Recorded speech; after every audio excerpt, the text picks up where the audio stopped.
DPC Golkar dan Gerindra belum masukkan nama ketua dan wakil ketua DPRD.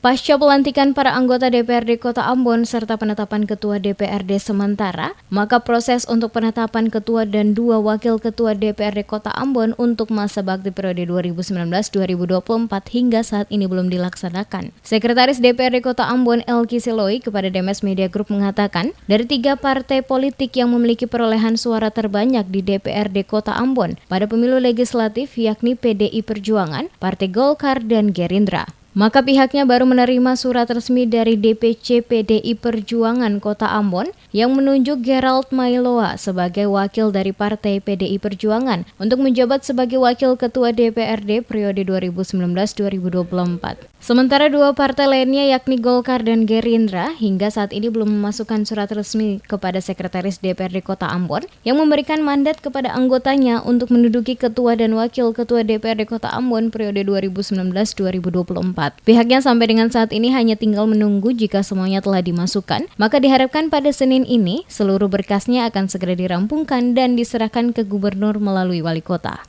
Sampai hari ini itu baru ada dari DPC PDI yang menyampaikan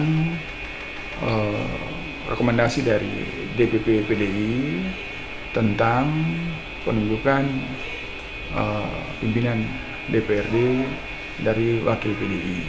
Dalam hal ini wakil ketua dari PDIP yaitu Pak Gerald Mailoa. Kita masih menunggu itu dari Golkar dan dari Gerindra.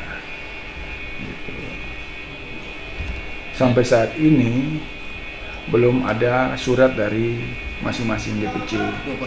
Dua partai itu Golkar dan Gerindra ke kita untuk nanti kita proses ke gubernur melalui wali kota. Seperti diketahui hingga saat ini DPRD Kota Ambon masih belum memiliki ketua dan 2 wakil ketua DPRD yang definitif. Hal ini dikarenakan 2 partai politik hingga saat ini belum memasukkan nama calon mewakili partai masing-masing ke Sekretariat DPRD Kota Ambon.